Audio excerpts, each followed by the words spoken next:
sem mácula e sem defeito. É um prazer compartilhar com vocês do entendimento do Evangelho da Graça de Deus. O tema da nossa reunião é ritual pagão como culto a Deus. Eu vou repetir, ritual pagão como culto a Deus. Nós vamos ler o livro de Atos, no capítulo 17, versículo 18, eu vou ler até o versículo 23. Eu vou pedir bastante atenção dos senhores, que nós vamos fazer uma observação muitíssimo importante sobre o livro de Atos. Vamos ler. E alguns dos filósofos epicureus e estoicos contendiam com ele, havendo quem perguntasse: o que quer dizer esse tagarela? Estavam falando acerca de Paulo. E outros diziam, parece pregador de estranhos deuses, pois Paulo pregava a Jesus e a ressurreição. 19. Então, tomando-o consigo, o levaram ao Areópago, dizendo: poderemos saber que nova doutrina é essa que ensinas? Versículo 20. Posto que nos trazes aos ouvidos coisas estranhas, queremos saber o que vem a ser isso. 21. Pois todos os de Atenas e os estrangeiros residentes de outra coisa não cuidavam senão dizer ou ouvir as últimas novidades. Versículo 22. Então Paulo, levantando-se no meio do Areópago, disse: senhores atenienses, em tudo vos vejo acentuadamente religiosos. 23. Porque passando e observando os objetos do vosso culto, encontrei também um altar no qual está escrito: ao Deus desconhecido. Olha, mas como isto continua sendo desconhecido até hoje. Ao Deus desconhecido, pois esse que adorais sem conhecer é precisamente, com precisão, aquele que eu vos anuncio. Vamos fazer uma breve confissão. Senhor e Cristo, eu te louvo, exalto, pelos seus grandes feitos, por olhos iluminados, pela mente descauterizada, pelo entendimento do Evangelho, que nos trouxe a vida, a paz e as verdades ocultas pela religião. Esta manhã, eu te peço que tu me uses, porque eu vou usar a tua palavra. E todo o povo aqui e pelo YouTube digam amém. Amém. Meus amados irmãos, nós estamos lendo o livro de Atos. Atos dos Apóstolos, ou os feitos, ou as ações dos apóstolos, foram escritos por Lucas. Lucas é o único gentio que escreveu, que colocou dentro deste livro, chamado Bíblia, esta coleção de livros. E existe muito debate entre os estudiosos, e eu concordo, porque Lucas não era apóstolo. Lucas não era um historiador estatístico. Lucas não era um historiador, Lucas era um médico. Lucas não está escrevendo a igreja. Lucas não tinha vida com a igreja. Lucas está escrevendo suas duas cartas. O livro de Lucas e o livro de Atos, a uma pessoa. Lucas está escrevendo a Teófilo, que era alguém, pela sua forma em que ele se dirige, excelentíssimo Teófilo, era alguém que tinha curiosidade de saber o que os cristãos do caminho, como era chamado neste time da história, que eles praticavam. Ele queria saber a veracidade. Lucas está contando do seu ponto de vista. Até porque Lucas não era onipresente. Quando Lucas diz que Paulo e Silas à meia-noite cantavam e os umbrais foram sacudidos, Lucas não estava preso também. Ou estava? Não. Lucas não era onipresente para estar num lugar escrevendo algo em que ele não estava. Ora, eu estou aqui no Rio de Janeiro.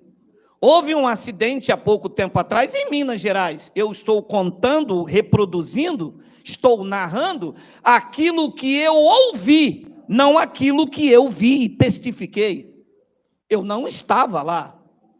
Então, os historiadores, eles têm perfeita clareza disso que eu estou passando para os irmãos. Como a nossa fé cristã está baseada neste livro, é preciso, todas as vezes que nós lermos qualquer livro deste compêndio feito por Roma, ter a hermenêutica da graça de Deus. Porque não foi Deus que montou esse livro.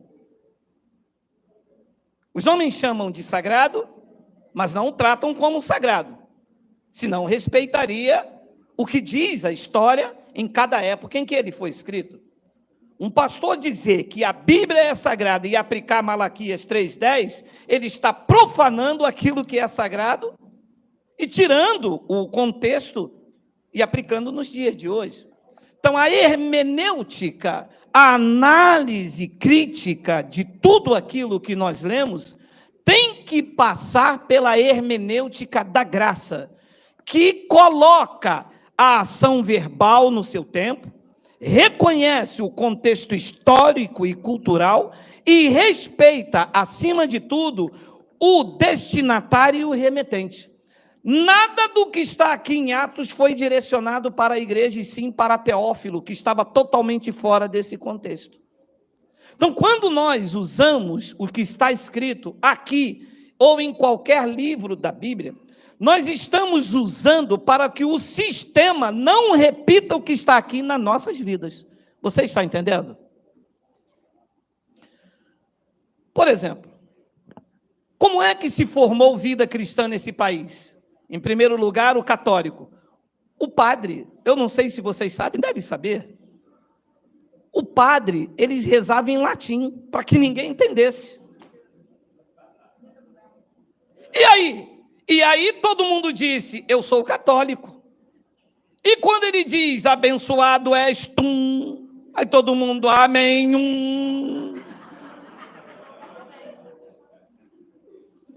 E aí, alguém então disse, não pode ser assim.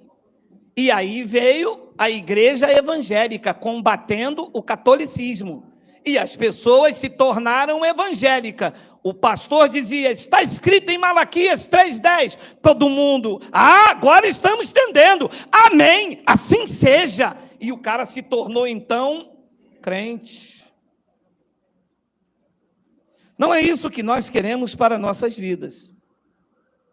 Até aqui, nós andamos de acordo com o que alcançamos, mas há ainda um caminho sobre modo excelente. Há muita coisa a ser entendida. Há um nível de crescimento sem fim. Do grego aionios, um tempo sem fim para a maturidade. Só que ninguém chega à maturidade se não passar pela faculdade da graça. Quando você entra numa escola, e vamos supor que você quer ser um médico ou um engenheiro, você não chegará lá se não passar aqui por titia Amélia. A, E, I, O, U. Ninguém. Não há ninguém que hoje é um médico bem-sucedido que não tenha estudado o A, E, I, O, U e ouviu aquele ensino miserável de Pedro Álvares Cabral descobriu o Brasil. Ô, troço chato. O caminho da maturidade passa pelo ensino do Evangelho da graça de Deus, não adianta. Eu não posso abrir as portas da maturidade e fechar a porta do aprendizado. Você não chega no topo do conhecimento se eu não lhe falar que o fim da lei é Cristo. Não tem como você sair do dízimo de Malaquias 3,10 e chegar aqui e falar, o nome é Yahweh. Para você chegar até esse nível, você tem que passar por um caminho do aprendizado, tem que ter paciência, circular a bolinha, aprender tudo isto que o Evangelho nos mostra. E é exatamente este o propósito do nosso trabalho em Cristo. Mostrar a você que o que a igreja prega aí fora não tem nada a ver com uma vida cristã. Você nunca foi cristão. No duro não. No duro não. O que você foi um praticante de ritual, de magia, de simpatia, de ocultismo e de uma idolatria a um nome que não condiz com aquele que realmente te chamou para andar na luz dele. Essa que é a verdade no duro.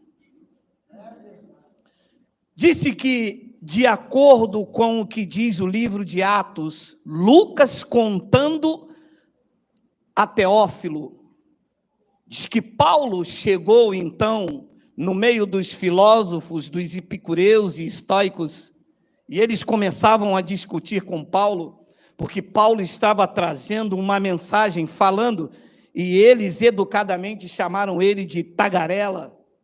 Disse, então, que o que ele pregava era de estranhos deuses, porque o que ele pregava era o Messias e a ressurreição. Diz o versículo de número 19... Então, tomando-o consigo, levaram ao Areópago, dizendo, poderemos saber que nova doutrina é esta? Vocês sabem que se passaram desse relato, desta narrativa, a Teófilo, já se passaram quase 2000 anos. E isto continua sendo novo nas igrejas evangélicas.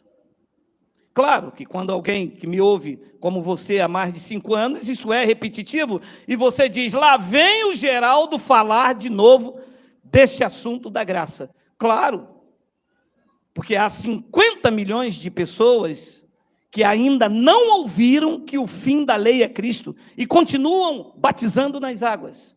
Continuam jejuando. Se você sair pelas ruas da cidade, os pastores estão aí como mestres da lei, batizando as pessoas, enganando-as por torpe ganância. Eles não enganam por ignorância, porque eu não acredito que um homem com a 4ª série, eu falo isso, mas nesse time da história eu já estou no doutorado pelo Espírito. Eu não acredito que alguém que estudou apenas a 4ª série tenha um conhecimento acerca dessas verdades, e eles que estudaram teologia não sabem que o fim da lei é Cristo, e continuam pregando a lei. Mas o Evangelho não diz que a continuação da lei são os pastores, ele diz que o fim da lei, o fim do dízimo, o fim da maldição, o fim da obrigatoriedade, o fim do batismos, o fim do sacerdócio, é o fim ou é a continuação? Disse o Evangelho que é o fim. É fácil você entender isto. Por quê? Porque você começou a dar circulo ó, puxa a perninha agora do ó. Isso é um processo, e para chegar nessa maturidade, você não ignorou os estágios do ensinamento. Mas eles não querem ouvir. Se você vai numa reunião como esta, aí fora, não existe. Eles estão apinhados porque está todo mundo nesse momento. Segura a fita. Eu trouxe o meu propósito. Reia! Necolvas! Nébias! Núbias!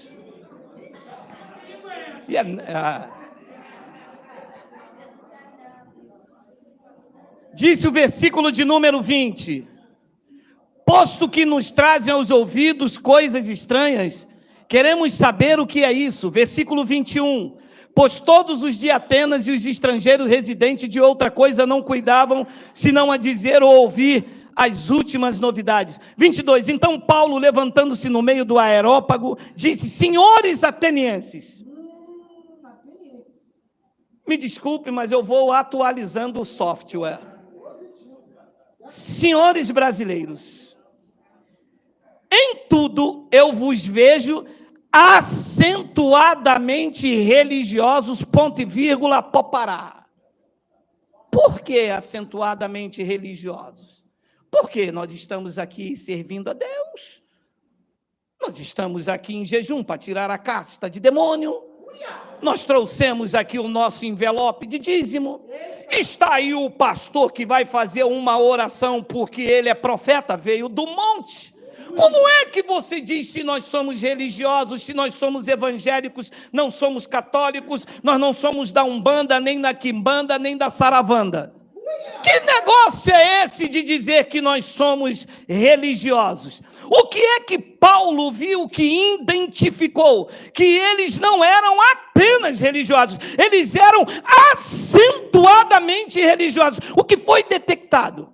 Diz o versículo de número 23, olha lá, porque passando e observando os objetos do vosso culto. Então, quando você olha alguém dizendo, eu sou crente, e você sacode ele todinho, e cai o lenço do setor, uma bênção, o isqueiro para acender a fogueira santa, o jejum de Daniel, a toalha para se secar quando sair do batismo, aí está alguém acentuadamente religioso, tais quais fosses cada um dos senhores. Não foi assim com você? Foi. Talvez alguém me diz, eu não levei isqueiro nenhum. Já encontrou aceso, né, filho? Já encontrou a fogueira acesinha. Ouça, eu vou te mostrar o versículo daqui a pouco. Ouça o que eu vou lhes dizer. Em Cristo eu digo a verdade e não minta, não vá embora. Tá? Tem vacina aí lá na porta, lá para quem tem medo de tomar vacina, eu botei lá 3 vacinas de tomba-cavalo. Ouça! Neste pacto não existe objeto de culto. Neste pacto, o culto é racional, com entendimento. Fora disto, é paganismo, é ocultismo, é bruxaria e é simpatia que os pastores mandam as pessoas fazerem.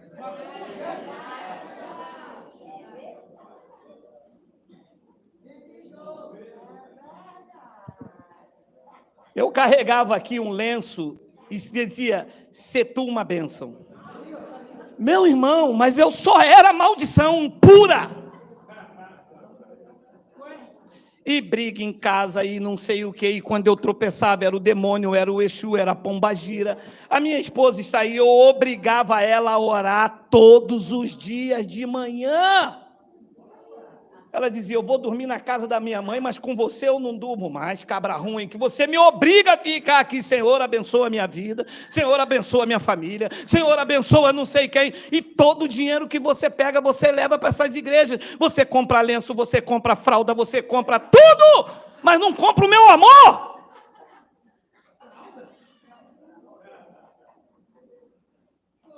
Porque essa é a realidade.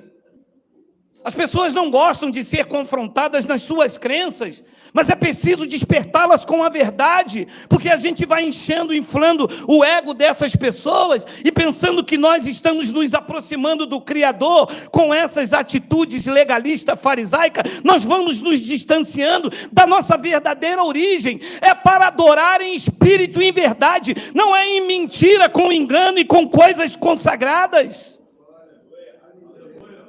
Transformaram a reunião de Cristo num paganismo, num ritual, tem de tudo.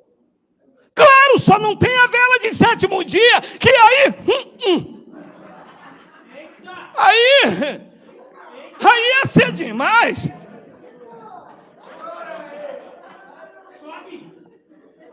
Aí, filha, ia dar demais na pinta.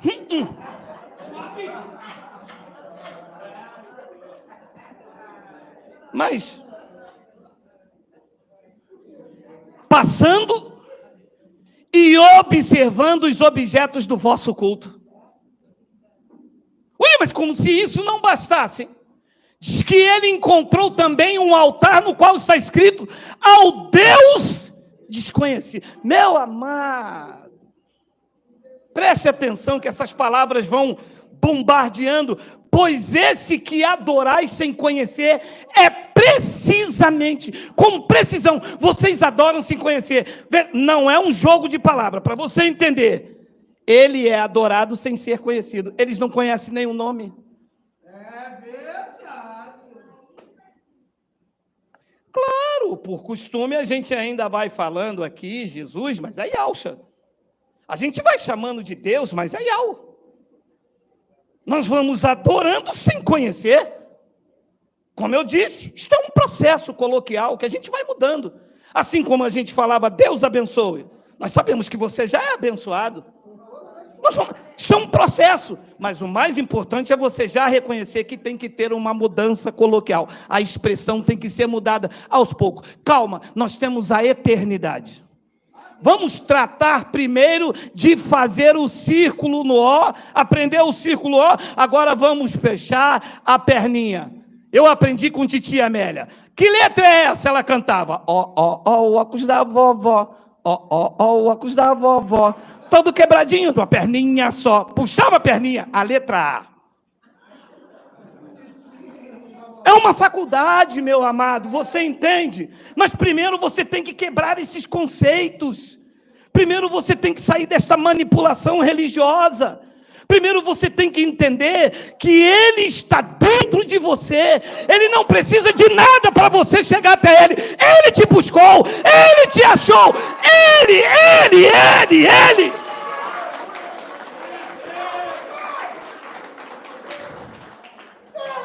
E a religião tem esse papel desgraçado. Você sabe o que é um papel desgraçado? É um papel que a religião promove. Desgraçado significa desprovido da graça. É o que a religião desempenha, um papel desgraçado. Querendo levar as pessoas ao Criador por meio de campanha, de votos, de dízimo, de lenço, jejum, feijão não. Quem falou o negócio de feijão? Feijão, meu amado. Feijão, o cara lá do chapéu. Então, qual é o resultado de tudo isso? Uma vida triste, se submetendo a fantasias e a mandamentos de homens. Nada do que a chamada igreja pratica na tentativa de agradar a Deus tem vínculo com Ele. Nada. E alguém me disse, você persegue a igreja. Eu? Eu persigo o engano, é o meu chamado. Eu não persigo a igreja são vocês são a igreja. Eu pratico o que se fazem nesses lugares com nome de igreja, que na verdade não é igreja, a igreja não são os prédios, a igreja são vidas. Nós não viemos à igreja, nós somos a. Entendeu aí? Ah, eu vou à igreja, então você vem a você mesmo. Bumerangue. Então olha o que o pai disse em Isaías capítulo 29, já desde aquele tempo, hein? Olha isso aí, 29, 13. O Geraldo disse. Não foi Geraldo? Isso não tem nada a ver com Geraldo. Não adianta ligar para minha casa amanhã é feriado, não adianta ligar, não vou atender, tá? Aqui disse, o Senhor disse, visto que este povo se aproxima de mim e com sua boca e com seus lábios me honra, mas o seu coração está longe de mim, e o seu temor para comigo consiste só em mandamentos de homens que maquinalmente aprendeu. Quem foi que disse isso? Geraldo ou Yal? Isso não tem nada a ver com Geraldo. O temor das pessoas que se dizem crentes evangélico consiste em mandamentos de homens que maquinalmente, é uma doutrina maquinal. Isso não tem nada a ver, não tem vínculo. Olha, o seu coração está longe, não tem vínculo. Ele não mandou fazer campanha, mandou? Mandou? Não mandou. Ele mandou subir ao monte? Muito pelo contrário. Ele disse, quando vocês forem orar, vocês entram dentro do seu quarto. Foi o que ele disse aos judeus, é para orar dentro do seu quarto. Fecha a porta após si. Ele não disse, suba no monte e me busca lá. Aonde? Isso é uma loucura que se vive. E o mundo está aí. Amado, foi feita uma estatística. Das religiões, os evangélicos são os mais quebrados. O povo que deveria ser próspero, como eram os judeus, no meio de uma terra seca, um dos maiores exportadores de fruta e flores, o povo evangélico vive debaixo de uma opressão e os seus líderes usufruindo do pouco que lhes restam. Os pastores nesse país são donos de fazendas, carros blindados, aviões, helicópteros, são donos de rede de televisão, de rádio, e as suas mansões são nos melhores lugares nesse país. Em Goiás, eles são donos de gado da raça Nelore. E o povo? Não canso de dizer, tem que trabalhar, tomar conta de idosos, fazer unha, limpar, varrer rua, para sustentar esta raça de víbora, aplicando 10% na vida das pessoas. Só do que depender de mim e de você, essas vozes serão silenciadas. Pregou Paulo a Tito, é preciso fazê-los calar, porque andam ensinando o que não devem, por torpe ganância.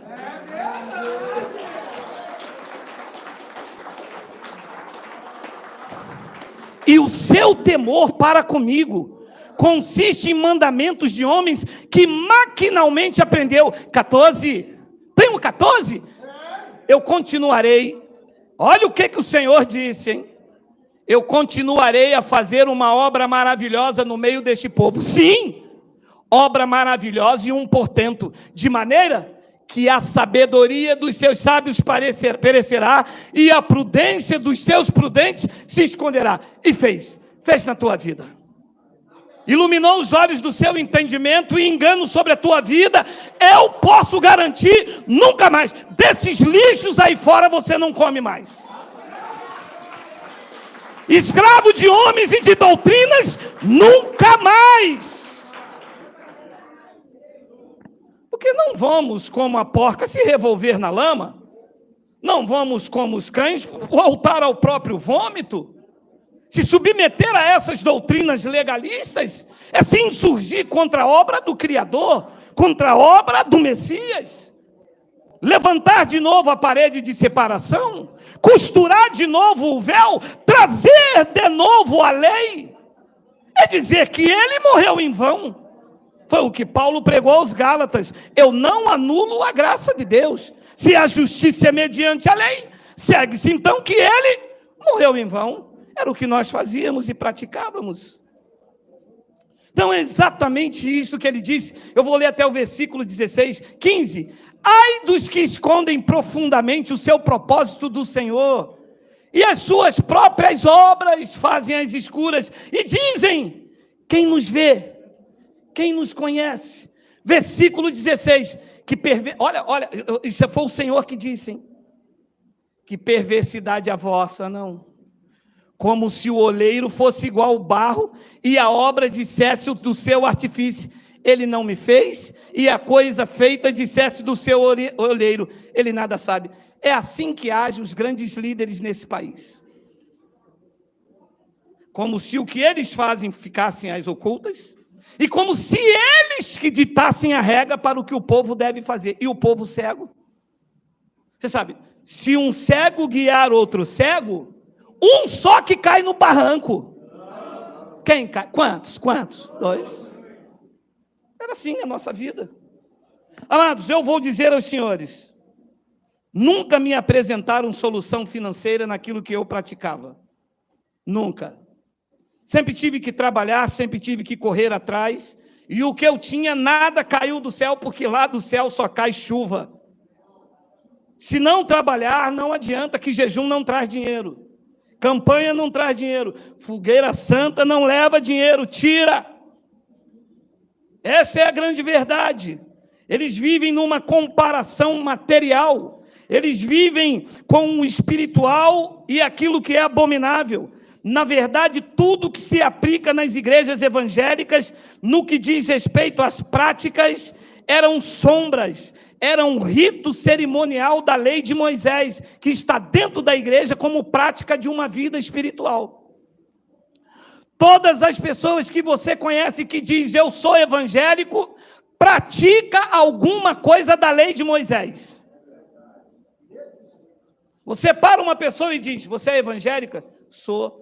Domingo que vem eu vou para a campanha de Naamã. Mas o que isso tem a ver com vida evangélica? Não, está na Bíblia. Está na Bíblia, se você faz campanha de Naamã, Naamã nem crente era. Naamã era crente de que igreja? Presbítero, diácono, pastor, fofoqueiro, aquele irmão fofoqueira. Naamã nem crente era. Eu vou fazer a campanha dele, cara. Então, olha o que disse Paulo em Colossenses capítulo 2. Por favor, leia comigo. Ninguém. A palavra ninguém quer dizer alguém ou quer dizer ninguém?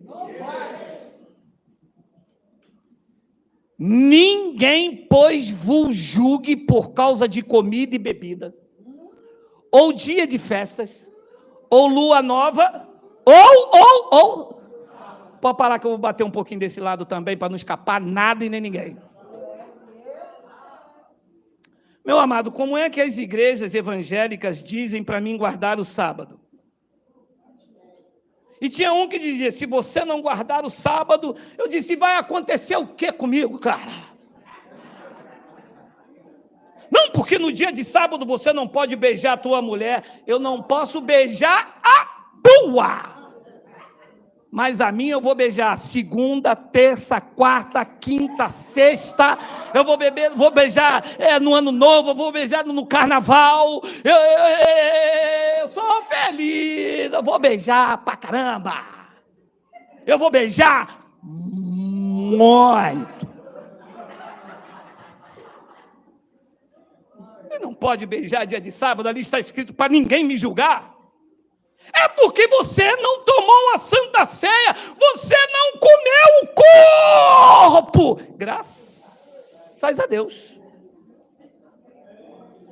Está escrito aqui para ninguém me julgar, nem por causa de comida e bebida, ou dia de festa, ou lua nova, ou sábados, vírgula, por quê?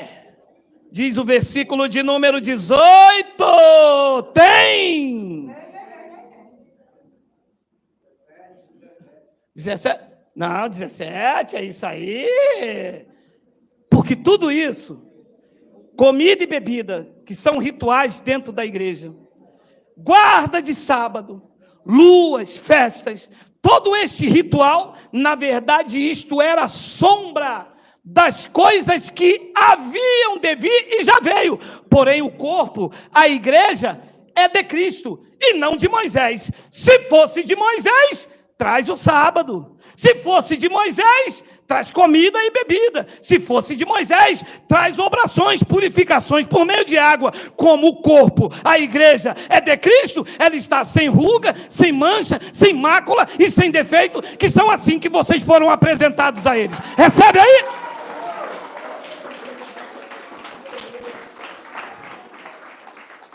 Não aceito isso não. Eu vou jejuar sim. Não tem problema.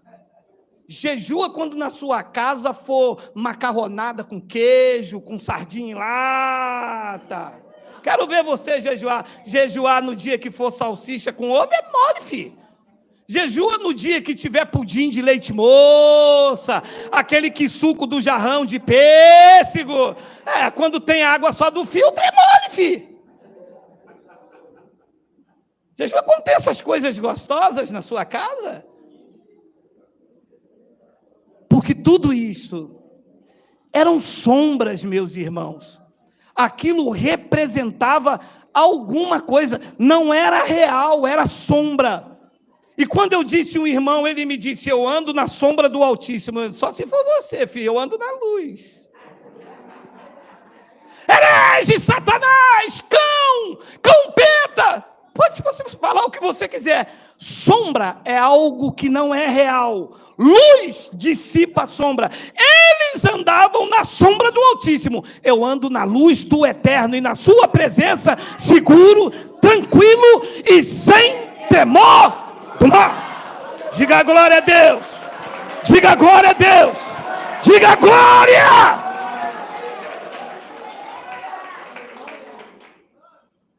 Então aquilo eram sombras.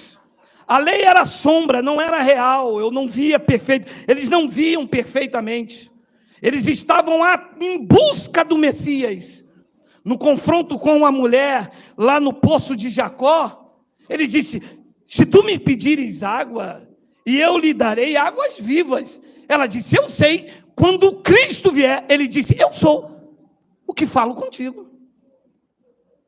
Do Velho Testamento, as profecias estavam em busca do Messias. O Novo Testamento mostra o Messias na tua vida, perfeito para sempre. Não estou em busca, ele me achou, está na minha vida, está na tua vida. E o pastor me disse, mas se você não fizer alguma coisa por merecer, eu disse, segura, então já não é graça. Se eu fizer alguma coisa por merecer, então são obras meritórias. Eu volto às sombras. Eu volto à fé que tem que ter obras. Mas não, eu tenho obras por conta da minha fé. E são boas obras, não as obras que eu tenho que praticar para me aproximar dele. Porque foi ele que nos achou. Foi ele, com o seu sangue, que atraiu os gentios. Sem Cristo, sem vida espiritual. Com Cristo, perfeitos eternamente. Digita para mim, por favor, Efésios 2:11, que desceu fresquinho aqui. Olha aí. Efésios 2:11. Tem 11? Tem? Leia comigo, por favor. Portanto, lembrai-vos que outrora vós gentios na carne. Segura aqui. Gentios na carne. No espírito, sempre dele. Na carne, um era judeu, o outro era gentio. Um é português, o outro é alemão. No espírito, predestinado desde antes da fundação do mundo para ser santos e irrepreensíveis. Portanto, lembrai-vos que outrora vós gentios na carne, chamados em circuncisão por aqueles que se intitulam circuncisos, os judeus. Eles eram assim, na carne, por mãos humanas. Os gentios, incircuncisos pela obra de Cristo no coração. Versículo de número 12. Naquele tempo, olha a condição dos gentios. Olha a condição, como se vivia os gentios que não praticavam esse paganismo dentro das igrejas. Naquele tempo, estavam sem Cristo.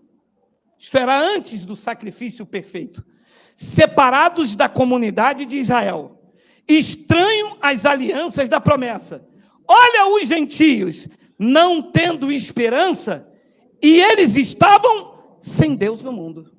Quem é que tinha Deus? Os judeus que tinham que praticar 613 mandamentos que os pastores trouxeram para dentro das igrejas. Dízimo, batismo, jejum. Eles acharam um pouco 613 mandamentos, aí acrescentaram busca de Deus no monte, mesa de oração, culto de consagração, mas eles infernizaram o trem. Eles encheram mesmo de paganismo. O trem está arretado. Diz então no versículo de número 13, mas agora, em Cristo Jesus, vós que antes estáveis longe, fostes aproximados pela fogueira, bamba, bamba, bamba, la, bamba, bamba, bamba, bamba. fostes aproximado pelas águas do batismo. As águas, sim, senhor, sim, senhor. Sim, senhor, e eu vou tacar a Bíblia, sim, o pastor lá diz que vocês diziam amém. E eu aqui, negão, vocês vão... Rapaz, eu sou negão. Vocês foram aproximados pelas águas do batismo. Digam amém. Rapaz, ninguém tem medo de mim não, hein? Do pastor vocês tinham medo. Abençoado. O texto diz que aqueles gentios que estavam lá, e consequente todos aqueles que viriam, foram aproximados pelo sangue de Cristo. Não houve necessidade de fazer nada. Ele fez. Graças a Deus por isso. E os judeus? Os judeus tinham que praticar os rudimentos, pagar o preço, fazer isto, fazer aquilo. E os gentios foram beneficiados pela obra perfeita do Cristo na cruz. A igreja ignora tudo isso e diz: você tem que batizar nas águas. Jesus se batizou. Você não pode casar. Jesus não casou. Não, mas é nada, não é nada não. Não vai casar mais, nunca mais, tá? Principalmente você que tem 18 anos aí, com esses lindos olhos azuis, não vai casar, porque Jesus não casou. Você entende a loucura? É isso que se apresenta como vida espiritual, praticando o que ele praticou, tentando fazer o que ele fez. E eu disse nas minhas reuniões, ele batizou para tirar que pecado? Ele se batizou para se transformar em varão? Porque o pastor diz, você se batiza, que você vai ser uma nova criatura. E ele estava sendo uma nova criatura também? Não existe esse sistema doutrinal que não gera maturidade, porque as pessoas se prendem à sombra do velho pacto e a vida espiritual fica atrofiada, não cresce. Eu fiquei atrofiado durante anos, repetindo as mesmas coisas na igreja. Todo domingo era escola bíblica dominical. Depois o culto de família. No meio da semana, o culto de libertação. E foi assim a minha vida inteira, quase 20 anos dentro desses lugares. E nunca me mostraram a realidade que é em Cristo. Nunca me mostraram. Que nós lemos aí, né? Que são sombras das coisas futuras, mas o corpo é de Cristo. Se você traz de volta as sombras da lei, se você pratica novamente as obras do velho pacto, meu amado, a sua mente fica atrofiada. E como é que eu aprendo? Como é que eu sei que estas coisas não devem ser praticadas por mim e por você? É quando você vê, entende exatamente o que nós mostramos aqui. Eu vou repetir o que diz Colossenses capítulo 2, enquanto ele reinicia ali. Portanto, ninguém vos julgue pelo comer, ou pelo beber, ou por causa do dia de festas, da lua nova, ou sábado, porque essas coisas são sombras futuras, mas o corpo é de Cristo. 18. Ninguém vos domine a seu bel prazer, com pretexto de humilhação, culta aos anjos, metendo-se em coisas que não viu, e estando inchado na sua carnal compreensão. Abençoados, nunca me mostraram o evangelho nesses lugares onde eu entrei. Eu andava pela carnal compreensão do pastor. Quando eu chegava numa reunião como essa, o pastor dizia: hoje você vai tomar posse do seu milagre. Deus me revelou que você vai pegar o envelope do propósito e Deus vai te dar uma bênção. Meu irmão, aquilo para mim era o ápice de tudo que eu queria ouvir. E isso quando ele não mandava estender as mãos e segurar a chave da vitória. Alguém já ouviu isso? Ou isso aconteceu comigo? Que quando ele dizia: eis um anjo aí passando com a chave da vitória. Meu irmão, eu estendi as duas mãos eu estendia os pés e ainda botava as costas assim para ver se alguma chave se escapasse, pulasse aqui. A igreja está mergulhada nesse ritual. O crente tem que fazer alguma coisa, o crente tem que ter um lenço, o crente tem que ter um saquinho, o crente tem que ter qualquer objeto na mão dele para que ele agrade a Deus. Sem isso, igreja evangélica não agrada a Deus. Foi exatamente disso que Deus nos tirou, de tudo isso. Eu hoje aprendi, hoje, dia 14 de novembro de 2021, mas eu aprendi que servir ao Pai é adorá-lo em espírito e em verdade. Se tiver qualquer objeto consagrado, é simpatia. Se tiver qualquer coisa a ser apresentada, é magia, é ocultismo, ele não recebe, é paganismo, e aonde você vai aí fora, você não vê uma explanação do evangelho, você vê pessoas apresentando objeto consagrado. Nós já falamos diversas vezes aqui, você entra num lugar e tem lá a bandeira de Israel, chofar, candelabro, você vê lugares repletos dessa magia. Olha o que diz Hebreus capítulo 10, Miguel, você me dá uma canseira, hein? Olha o que diz Hebreus capítulo de... Miguel, eu tenho 56 anos. Olha o que diz Hebreus capítulo 10, versículo 1. Por favor, leia comigo. Porque um abençoado que é mestre lá na lei, ele disse, a sua Bíblia é diferente da minha. Eu disse, deve ser. Ele porque você prega coisas novas. Eu falei, nova quem prega você. Eu estou pregando essa que está na sua mão. Só que eu, como não tenho compromisso com homens, eu prego o que está escrito.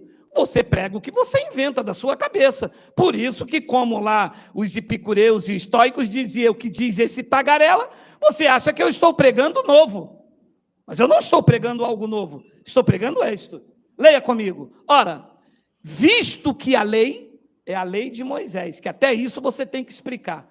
Quando eu falei que nós não vivíamos debaixo da lei, o cara diz, fala isso lá no Supremo Tribunal Federal para você ver. Cara, você é pastor, cara. Dá vontade de falar teu nome, não vou falar, né? Não, para falar não, eu não tenho isso. Não, eu não tenho estudo. Agora, ética tem que ter. Pô, o cara é pastor, não sabe que quando ali se refere à lei, não é a lei do nosso país, é a lei de Moisés, pô? Aí é demais, é melhor ler o livro do Alcorão. Visto que a lei tem sombra dos bens vindouros que viriam em Cristo, não a imagem real das coisas. Quando ele diz, isto é o meu pão, ele não tinha ido à cruz ainda, ele estava usando uma sombra. O corpo não era o pão, aquilo era a sombra do que viria. O corpo, disse Paulo, são vocês, perfeitos nele. A igreja ainda vive numa sombra, levantando um pedaço de pão e diz, isto é o corpo de Jesus. Aonde que o corpo é o ser? Ele errar. Visto que a lei tem sombra dos bens vindouros, não a imagem real das coisas. Nunca pode jamais tornar perfeito os ofertantes, com os mesmos sacrifícios que ano após ano, perpetuamente eles oferecem. Pode parar isso aqui. Isso é o retrato da igreja. Segunda-feira, jejum e oração para expulsar o diabo. Tá bom, vamos. Tá bom, vamos fazer. Nunca fizemos. Jejum e oração, vamos expulsar o diabo. Uma vez jejum e oração para expulsar o diabo tem que estar expulso.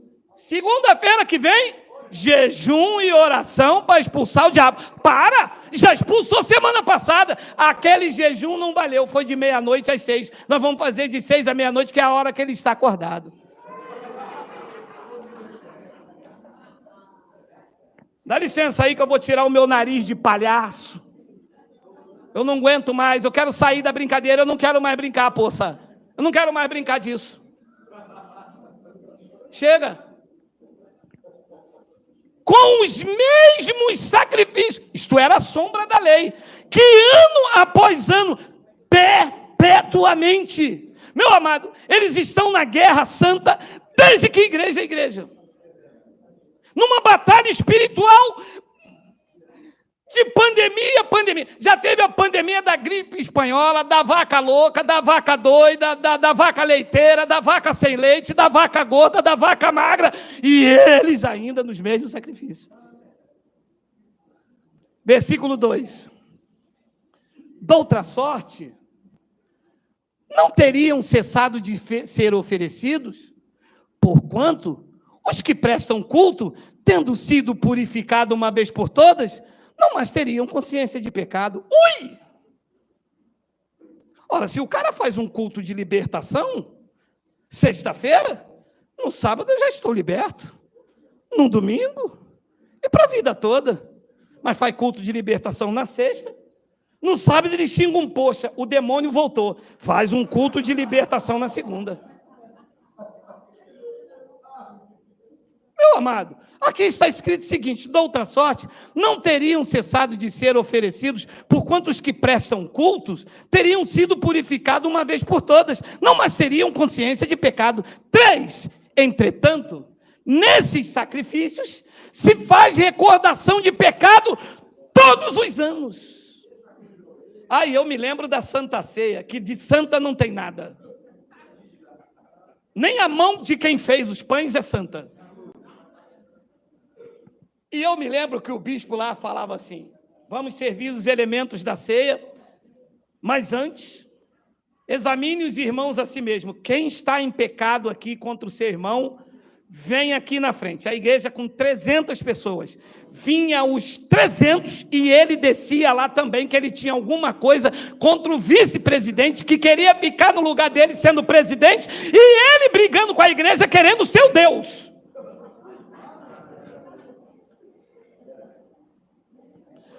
Diz o versículo de número 4, porque é impossível que o sangue de touros e de bodes remova pecados. 5, por isso, ao entrar no mundo diz, sacrifício e oferta não quiseste, ante um corpo me formaste. 6, vamos ler até o acho que é o 10, não te deleitaste com holocaustos e ofertas pelo pecado, então eu disse, eis aqui, estou no rolo do livro, disse o Cristo, o Messias, está escrito a meu respeito, para fazer, ó Deus, a tua vontade. Depois de dizer como acima, sacrifícios e oferta não quiseste, nem holocaustos e obrações pelo pecado, nem com isso te deleitastes, porque essas coisas te oferecem segundo a lei de Moisés. Versículo 9, então acrescentou, eis aqui estou para fazer, ó Deus, a tua vontade. Remove o primeiro pacto com as suas sombras e estabelece o segundo, que é a graça de Cristo, aonde não resta mais sacrifício a ser feito,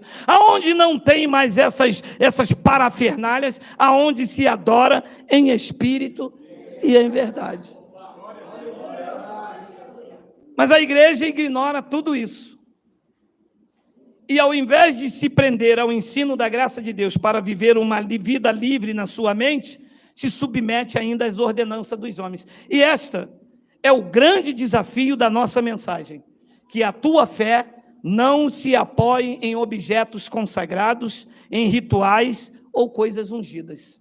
1 de Coríntios, capítulo 2, versículo 4, 5, 4 versículos para terminar, segura essa... Não, hoje falhou aí, deu fome, olha aí.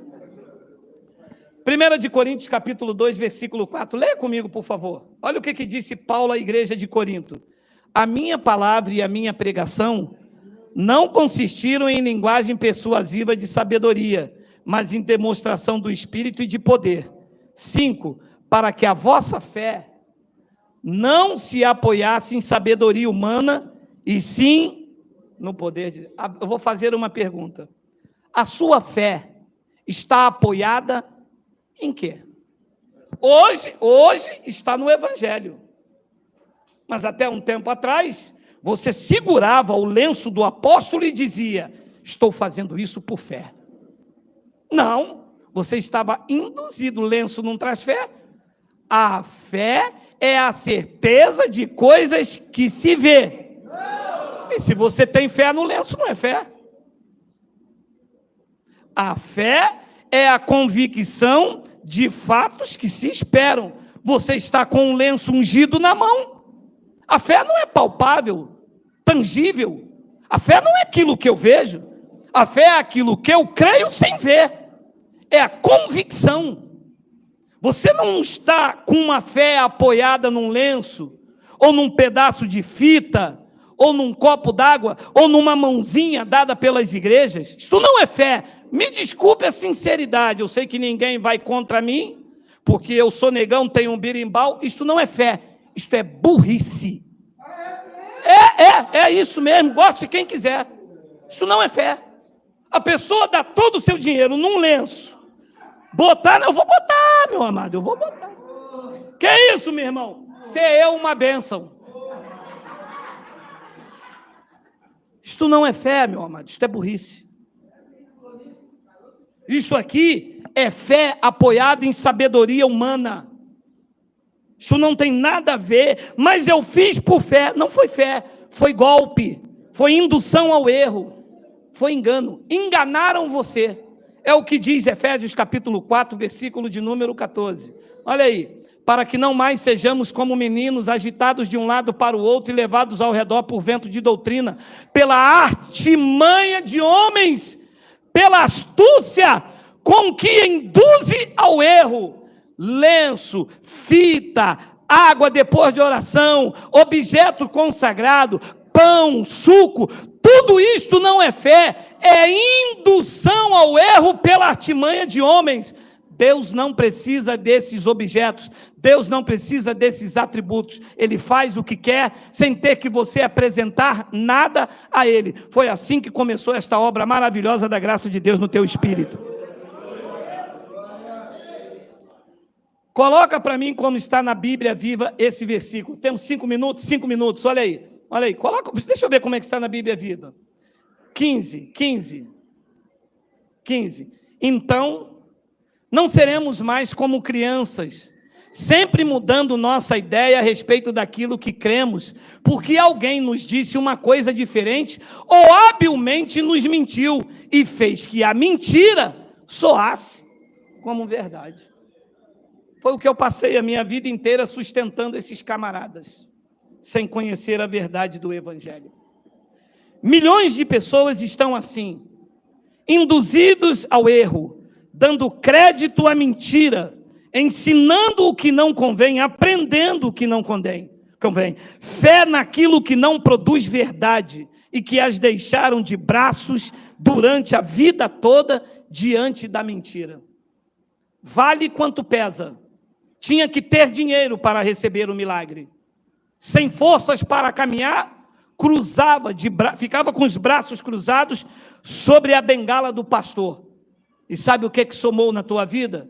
Desilusão, tristeza, dor e um vazio que as pessoas diziam: eu acho que Deus não me ouve. Eu acho que eu não tenho o Espírito Santo. Porque eu vejo tantos testemunhos, comigo não acontece nada. E foi exatamente o que me despertou. Fez com todo mundo, não fez comigo, não fez com ninguém.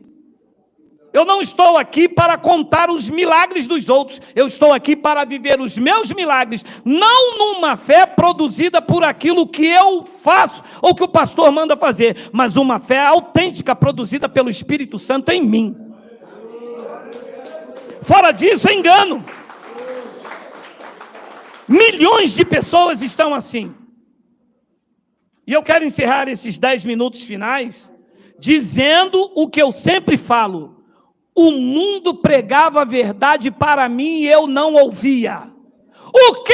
Nunca mais eu venho aqui. A gente se encontra na eternidade, filho. Não tem problema. Mas que você vai ouvir, você vai ouvir. O mundo pregou a verdade para mim e eu não ouvia. Quando o mundo me disse: Deus não está nas igrejas, eu disse: está sim, lá é a casa do Senhor. Alegrei-me quando me disseram: vamos à casa do Senhor. Hoje, as verdades que eu defendia são as mesmas que eu rechaço. Alegrei-me quando me disseram: eu sou a casa do Senhor. Assim é? O mundo pregava para mim e eu não entendia. Lá vai você dar dinheiro para o pastor. Eu dizia, não! Você está querendo me desviar, Satanás do inferno. Jesus vai voltar e você vai ficar. Está na Bíblia. Trazei todos os dízimos à casa do tesouro. Verdades que eu defendia, hoje eu rechaço. Não é para levar dízimos à casa do tesouro. A casa do tesouro somos nós. Aí está a casa do tesouro. O tesouro habita em você, em você, em você, em você. Casas do tesouro, digam glória! Digam glória! Digam glória! Casas do tesouro.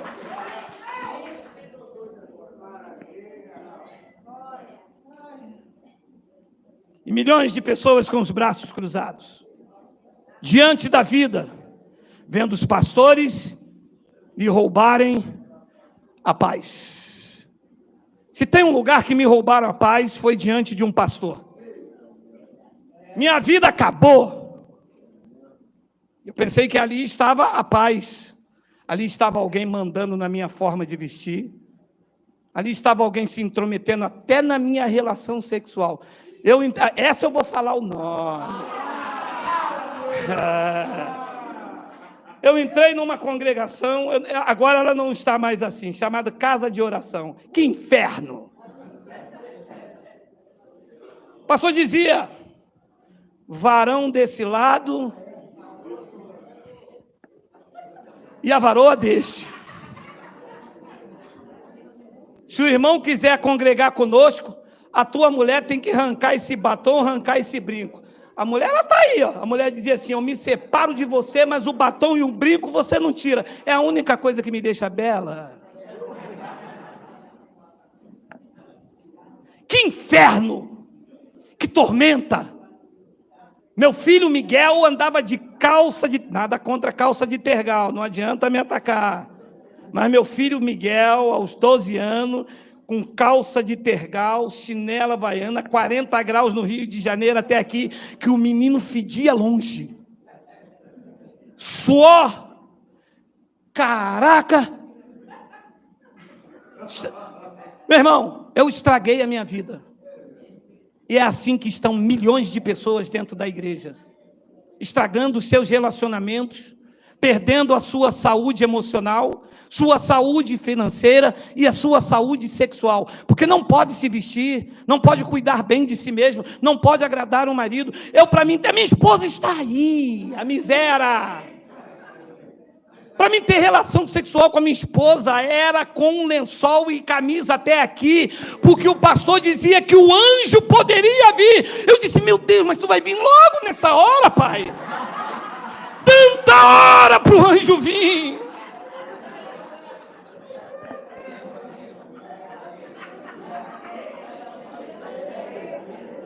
Eu falei, mas ela está escutando. Eu falei para ela, no dia que a gente estiver namorando, o anjo vir, eu vou para o inferno, mas eu não paro não.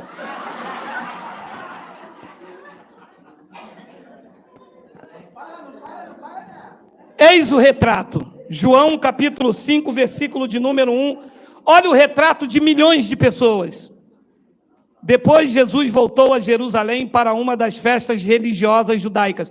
Bota tá na Bíblia Viva, ela ataca muito a tradição judaica. Passadas essas coisas, havia uma festa dos judeus e Jesus subiu para Jerusalém.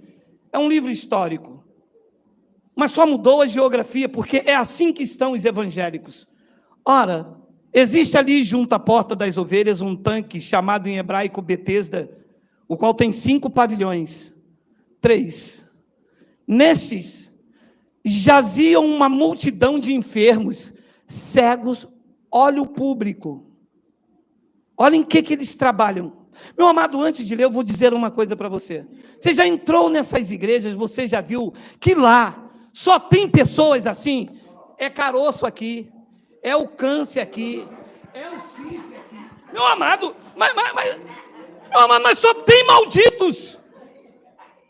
Olha a diferença de um lugar como esse. Aonde estão os abençoados com todas as sortes? Digam amém.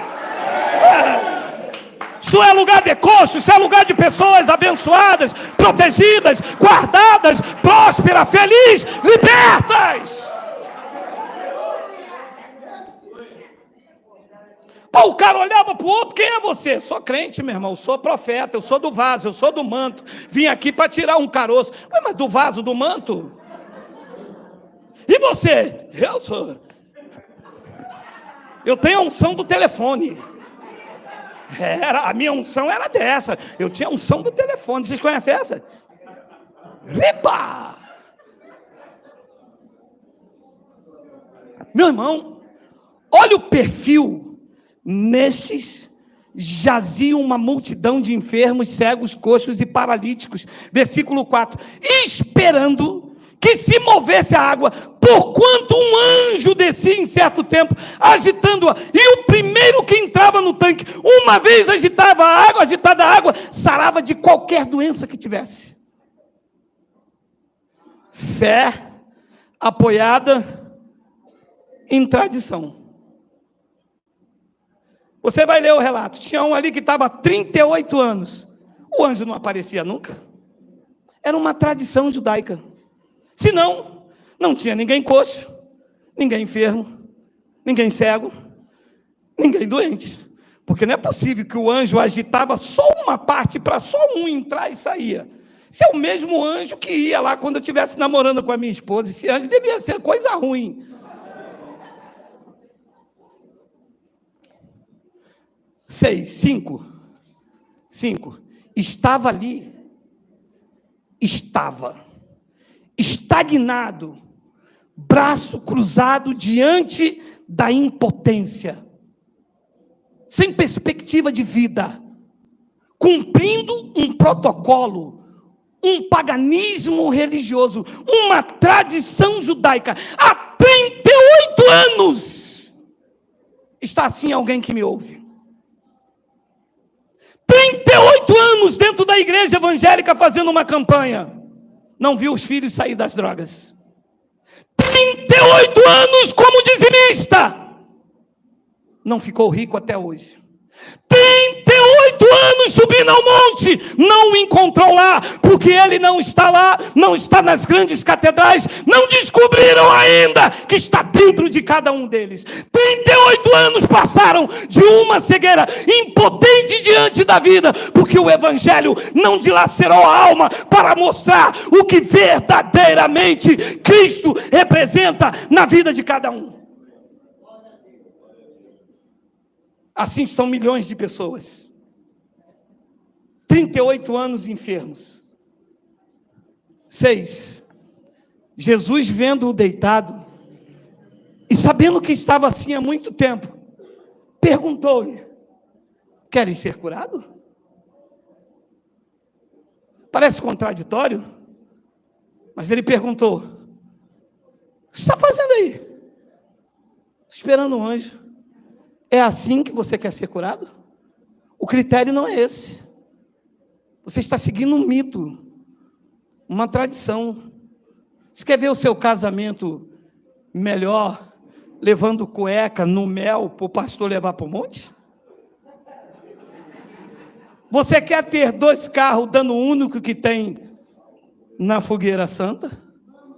Você quer ser liberto sendo escravo de doutrina de homens? Queres mesmo ser curado?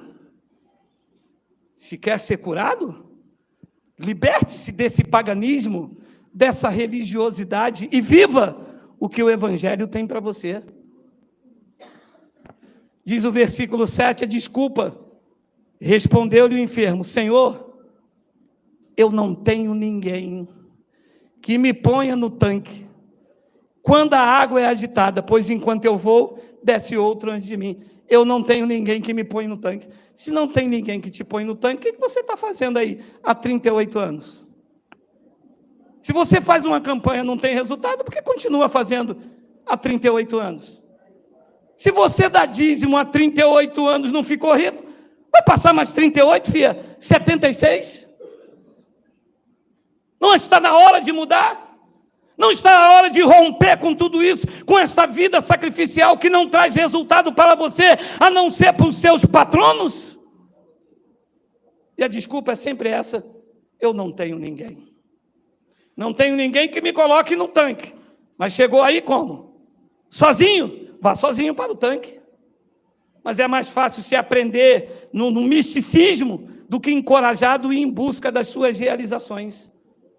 Disse então o versículo de número 8: então lhe disse Jesus: levanta-te, faz uma campanha, faz um voto, dê o seu dízimo. Atitude: levanta-te, toma o teu leito e anda. Versículo 9, imediatamente o homem, grifa aqui para mim, o homem se viu.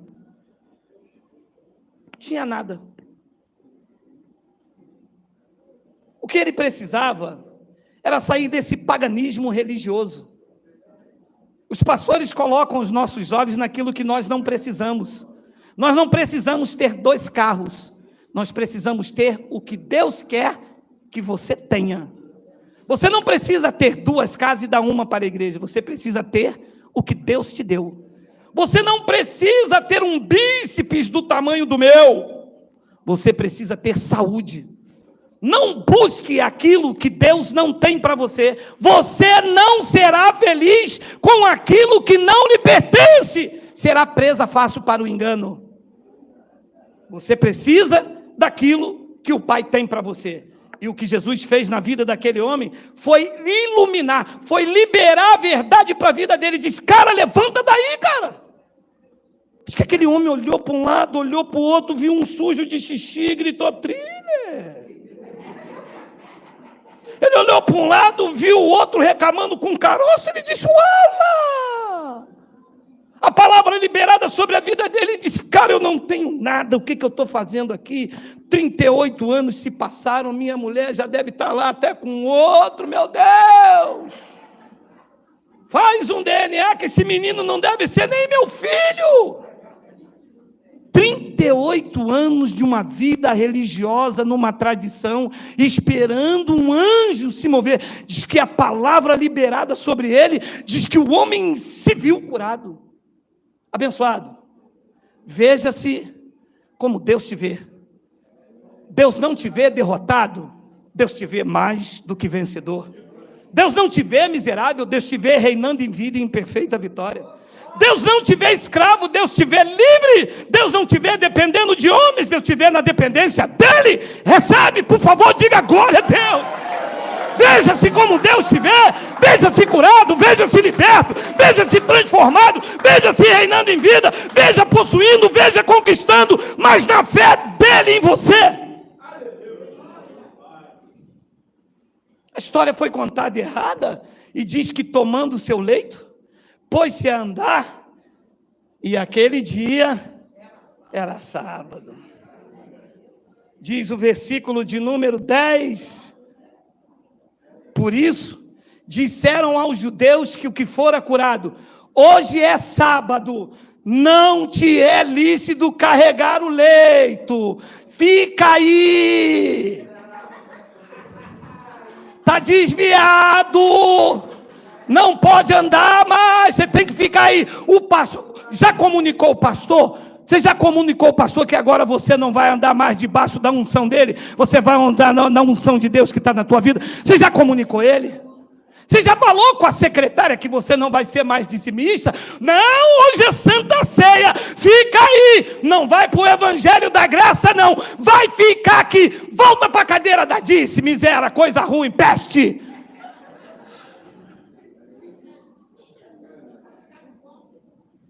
Nada disso. Pode ser sábado, pode ser dia de Santa Ceia, eu estou livre. O meu culto agora é racional.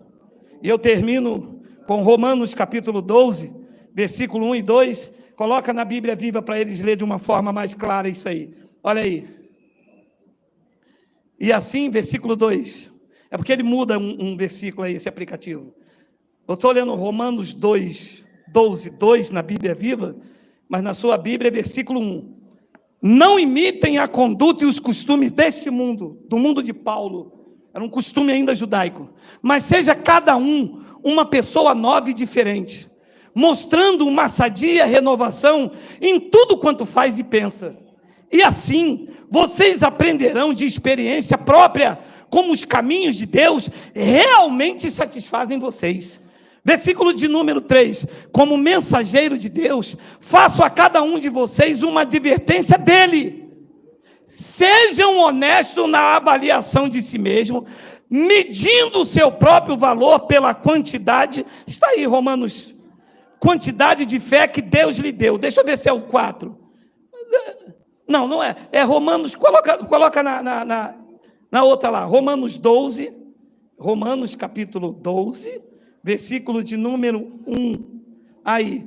Rogo-vos, pois, irmãos, pelas misericórdias de Deus, que apresenteis o vosso corpo por sacrifício vivo, santo e agradável a Deus, que é o culto das senhoras, que é o culto dos jovens, que é o quê? O culto racional. É este culto que nós apresentamos com entendimento no que diz a palavra. Vê aí mesmo se é na Bíblia Viva o versículo 1. Só muda a tradução. E assim, Romanos 12, 1. Queridos irmãos, eu apelo que vocês deem seus corpos a Deus, que eles sejam um sacrifício vivo, santo, o tipo de sacrifício que ele pode aceitar, quando vocês pensam naquilo que ele fez por vocês. Disse Paulo, isto será pedir muita coisa? Ele estava pedindo agora para levar fita, sal, ou ele estava pedindo que vocês pensassem de forma racional, ele fez isto, eu não tenho que fazer mais, ele pôs fim à lei, eu não devo continuar com ela, ele acabou com os sacrifícios, eu não devo repeti-los. Então, o culto racional, o culto de entendimento, é você pensar naquilo que ele fez e que eu não devo fazer mais, porque se ele fez, não é para mim fazer. E as igrejas dizem, Jesus jejuou, eu vou jejuar também. Jesus se batizou, eu vou me batizar também. Jesus foi cuspido,